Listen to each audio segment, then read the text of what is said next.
Guys जुलाई में आने वाला है कॉमिक कॉन, लेकिन उसके बाद अगस्त में D23 भी आने वाला है। यानी कि फ़िलहाल मार्वल स्टूडियोज़ के पास दो ऐसे पैनल ऑप्शन हैं जहां पे वो अपने अपकमिंग प्रोजेक्ट को प्रेजेंट कर सकता है।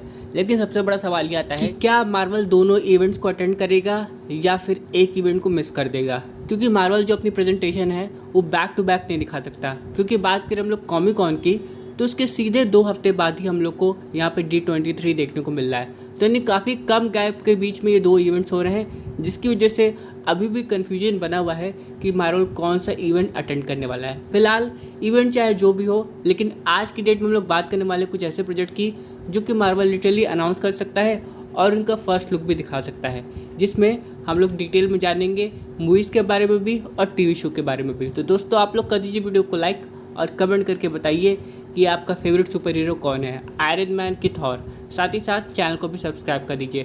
तो सबसे पहले शुरुआत करते हैं हम लोग उस प्रोजेक्ट की जो कि 100% कन्फर्म्ड है, जो कि है मूवी शांग-ची। अब यहाँ पे शांग-ची उम्मीद से ज़्यादा अच्छी थी, लेकिन इसका पार्ट 2 अभी भी आने में समय है। हालांकि सिमी लियो ने कन्फर्म कर दिया है कि यहाँ पे इसका पार्ट 2 बन के रहेगा, ये शेल्व्ड नहीं हुआ है। लेकिन सबसे बड़ा सवाल आता है यहाँ पे कुछ नई कास्टिंग देखने को मिलेगी, जैसे कि अभी रिसेंटली जो खबर आई है, कहा जा रहा है जैकी चैन भी शांग-ची 2 में ज्वाइन करने वाले हैं। इनका काफ़ी इंपॉर्टेंट रोल होगा। अब ये पॉजिटिव होगा नेगेटिव होगा ये तो नहीं पता, लेकिन हाँ यहाँ पे बड़े कास्ट मेंबर आने वाले हैं। प्लस यहाँ पे हम लोग को आयरन फिस्ट का भी इन्वॉल्वमेंट देखने को मिल सकता है। अब लेकिन सबसे बड़ा सवाल ये आता है कि शांग-ची 2 में विलन कौन होगा, जो कि बाद में रिवील होगा। हालांकि इसकी फर्स्ट लुक की तो उम्मीद नहीं की जा सकती है, लेकिन हाँ इसकी स्लेट में रिलीज डेट कंफर्म हो जाएगी। ये कब आ सकता है, चांसेस इसके लग रहे हैं एवेंजर्स 5 से पहले आने के, तो इस पर फिल्मिंग भी शुरू हो जानी चाहिए। चलिए इसके बाद हम लोग बात करते हैं अगले इम्पॉर्टेंट प्रोजेक्ट की, जो कि है थॉर 5। अब जैसे कि मैंने एक वीडियो अपडेट में बताया था कि ये भी कन्फर्म्ड है, यानी कि यहाँ पर तो अब इसकी फिल्मिंग डेट भी आ गई है, जो कि 2025 में इसकी फिल्मिंग शुरू हो जाएगी। लेकिन सबसे बड़ा सवाल ये आता है कि मार्वल इसके अनाउंसमेंट के साथ क्या इनकी कास्ट मेंबर को भी अनाउंस करेगा, क्योंकि एक चीज़ समझ में आ जाएगा कि अगर कास्ट मेंबर अनाउंस हो जाते हैं, जैसे कि नए मेंबर ऐड होने वाले हैं, तो हम लोग को विलन के चांसेस भी देखने में मिल जाएंगे। जैसे कि यहाँ पे पिछले साल जब यहाँ पे अनाउंसमेंट हो रही थी थॉर की, तो यहाँ पे क्रिश्चियन बेल को अनाउंस कर दिया गया था कि हाँ भाई वो थॉर का विलन का रोल प्ले करेंगे। तो इस तरीके से दोस्तों अगर यहाँ पे कोई परफेक्ट कास्टिंग की अनाउंसमेंट होती है तो हम लोग को इतनी हिंट तो मिल जाएगी कि थॉर 5 की कहानी होने क्या वाली है। हालांकि थॉर एक ऐसा बंदा है जिसकी पार्ट 5 मूवी और ऑडियंस को इस बात से खुश होना चाहिए कि फ़िलहाल टाइका वाइटिटी इस मूवी को डायरेक्ट करने नहीं आ रहे हैं। लेकिन मे बी यहाँ पे एक अच्छा चीज़ हो सकता है कि कॉमिक कॉन में मार्वल इनके डायरेक्टर्स को भी कंफर्म कर दे, जिससे हम लोग को हिंट मिल जाएगी कि मूवी का टोन कैसा होने वाला है। अब जैसे कि आप लोग को पता होगा, मार्वल जब भी कास्टिंग वास्टिंग दिखाता है तो हिंट दे देता है, जैसे कि नेटली पोर्टमैन जेन फॉस्टर बनेगी, प्लस वो म्योनर बिल्ड करेगी, तो हम लोग थॉर की कहानी का अंदाज़ा लगा सकते थे वो कहानी किस तरफ जा रही है। उसी तरह मार्वल कोई ना कोई हिंट देगा, जिसकी वजह से हम लोग को समझ में आ जाएगा कि आखिरकार ये मूवी कैसे होने वाली है। फर्स्ट लुक की बात करें तो भाई ऐसी पॉसिबल ही नहीं है, क्योंकि अभी फिल्मिंग शुरू नहीं हुई तो फर्स्ट लुक कैसे आ सकता है। लेकिन हाँ कास्टिंग मेंबर और स्टोरी टेलिंग प्लस डायरेक्टर, ये तीनों के कॉम्बिनेशन से मूवी कैसी बन सकती है ये ऑडियंस अंदाज़ा लगा सकती है। तो फिलहाल थॉर 5 से लोगों को काफ़ी उम्मीदें हैं। बस यहाँ पे सबसे इम्पोर्टेंट सवाल ये है, क्या इसे एवेंजर्स 5 और सीक्रेट वॉर के पहले दिखाने वाले हैं, या फिर एवेंजर्स के पहले ही थॉर को बहुत पावरफुल बनाने की कोशिश की जा रही है, और क्या इसमें मल्टीवर्स का कॉन्सेप्ट है कि नहीं। ये सब चीज़ क्लियर हो जाए तो ऑडियंस को काफ़ी मज़ा आ जाएगा। लेकिन बात करते एक उस मूवी की जो कि कंफर्म तो हो गई है, लेकिन उसका ना तो रिलीज डेट पता है ना ही डायरेक्टर्स पता हैं, लेकिन हाँ विलेंस की थोड़ी बहुत कंफर्मेशन है। मैं बात कर रहा हूँ डॉक्टर स्ट्रेंज 3 की, या फिर कह सकते हैं डॉक्टर स्ट्रेंज ड्रीम डायमेंशन।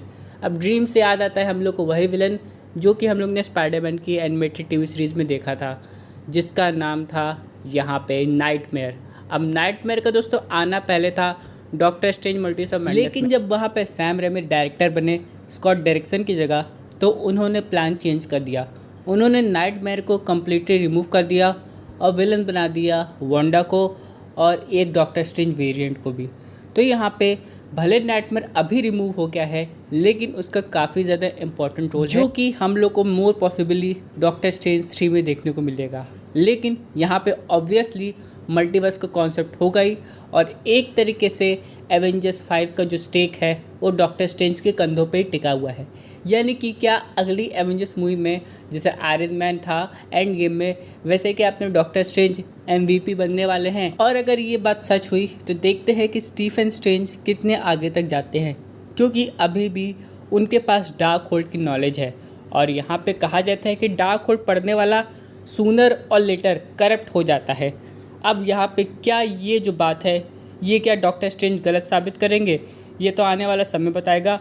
लेकिन हाँ, एक चीज़ तो तय है, यहाँ पे डार्क होल्ड का काफ़ी इंपॉर्टेंट रोल होने वाला है, क्योंकि भले वो मल्टीवर्स से हर जगह से मिट गई है, लेकिन डॉक्टर स्ट्रेंज की एक स्पेशल पावर है, उनकी फ़ोटोग्राफिक मेमोरी।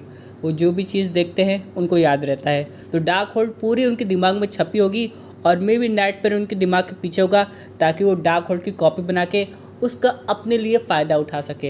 हालांकि ये तो एक छोटा सा प्लॉट है, लेकिन आगे की कहानी और इंटरेस्टिंग हो सकती है, जो कि हम लोग को बाद में पता चलेगी। अब अगली अपडेट से ऑडियंस थोड़ी कंफ्यूज होने वाली है, जो कि है ब्लेड मूवी से। अब आप लोग को पता होगा दोस्तों कि कियानू रीव्स की बात करें तो यहाँ पे ऑडियंस उन्हें घोस्ट राइडर के रूप में देखना चाहती है।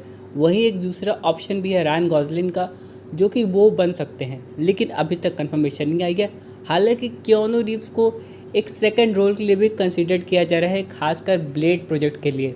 अब ये प्रोजेक्ट काफ़ी लंबे समय से डिले हो रहा है और अभी करंटली इस पर दोबारा से काम चल रहा है, यानी इसकी कहानी दोबारा से लिखी जा रही है।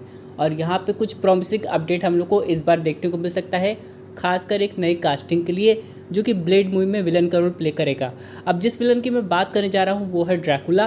और अगर आप लोग ने एवेंजर्स की एनिमेटेड टीवी सीरीज़ देखी होगी तो ड्रैकुला का सामना एवेंजर्स से भी हुआ है, और यहाँ पे ये काफ़ी तगड़ा विलन है, जो कि आगे जाके मिडनाइट सन में भी हम लोग को देखने को मिल सकता है। लेकिन सवाल ये आता है ड्रैकुला का रोल कौन प्ले करेगा, क्योंकि आज से सीधे 1 साल पहले एंथोनी स्टार, जो अपने होमलैंडर हैं, वो ड्रैकुला का रोल प्ले करने वाले थे, ऐसा कहा जा रहा था।